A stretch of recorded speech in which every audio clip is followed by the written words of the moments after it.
Measles is one of the most contagious diseases we know. Just one person is likely to infect between 12 and 18 people. That number is called a disease's basic reproduction number, or R0. Scientists use it to describe how contagious a disease is. Zika, it has an R0 of up to 6.6, super contagious. But the seasonal flu, just a little over 1.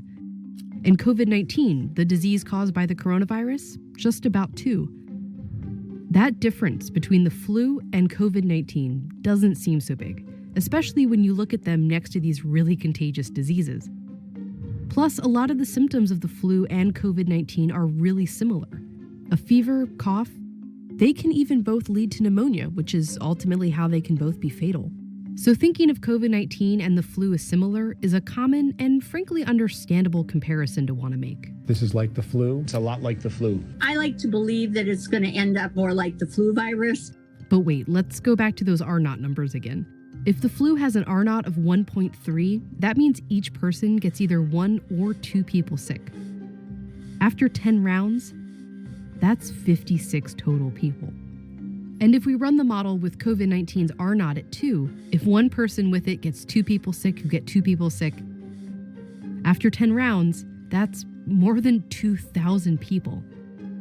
This does not happen with the flu because COVID-19 is very different, and understanding how is crucial to understanding how dangerous it really is and why we have to take it so seriously. When we start to look for that comparison to the flu, we almost calm ourselves down. But unfortunately, that's not quite the right reaction here. Every year, the seasonal flu kills as many as 60,000 Americans. As of late March, COVID-19 has killed about 34,000 across the whole world. But scientists expect that number to go up, way up. Tens of thousands of people a year die of the flu. But we haven't had this for a year yet. We've only had this for a few months. The trouble is coming, and we can predict it, and we can see what's coming, at least to a certain extent. The first really big difference between COVID-19 and the flu is how long it takes you to feel sick. From the moment you're infected with COVID-19, it usually takes 5 days before you start to feel symptoms. But it can take as long as 12 or even 14 days. This is the incubation period, the time between when you catch it and when you first realize you're sick. And scientists think you could be contagious during most of this period. The flu, by comparison, has an average incubation period of just 2 days. You get sick, and pretty soon you feel sick, and you know you're contagious. This is what we're used to. But COVID-19 flips that around. You can be contagious and spreading it around for several days and up to 2 weeks before it even occurs to you that you're sick. And that leads to the next big difference. No human immune system had seen this virus before. Nobody has a natural immunity to it. In flu season, there's always a number of people in the population who are already immune to the flu. That can be because they got their flu shot, or maybe they've already had that flu strain. And that limits the spread of the virus. When one person is contagious with the flu, they can only spread it to people who aren't immune, who can only spread it to other people who aren't immune. That's why scientists and doctors urge us to get our flu shot every year. If enough people have immunity, they can kind of shield the virus from reaching others. The more immunized people, the more they can protect those that are susceptible to the virus. But COVID-19 is brand new. None of us have had it before, and there's no vaccine, which means nearly everyone on the planet is susceptible. So when a contagious person, who may not even know they're infected, comes into contact with others, it can spread like wildfire. And then you see how much more dangerous COVID-19 can be.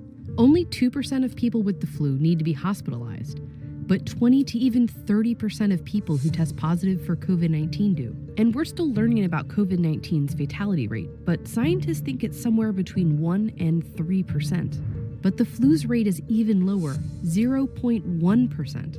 And that's a disease that can kill 60,000 people a year in the US alone. That's what Dr. Anthony Fauci, the US's leading infectious disease expert, tried to clear up to Congress. People always say, well, the flu does this, the flu does that. The flu has a mortality of 0.1%. Sure. This has a mortality of 10 times that. This is a really serious problem that we have to take seriously.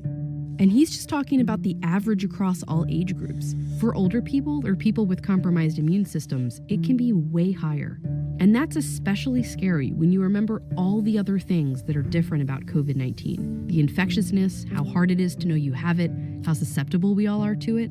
Estimates vary, but some scientists have warned that between 20 and 60% of the world's population could become infected with the virus. Because COVID-19 has no cure and no vaccine, the only defense we have against it is social. We can take ourselves out of the chain, not with immunity, but with social distancing. Just physically not being around anyone and staying home as much as possible. But that only works if each of us takes it seriously, which is why comparing it to the flu, while understandable, is not helpful. It's natural to want to find a comparison, to want to make this seem small. When we use the flu as the backdrop, it almost numbs us, or it can numb us and make us maybe even feel better about the current situation, because the current situation is bad.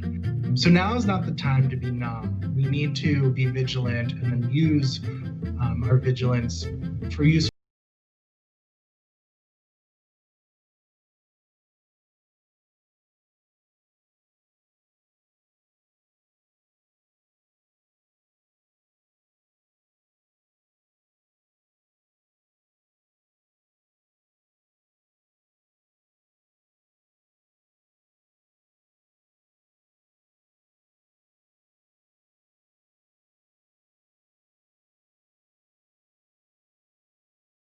Actions.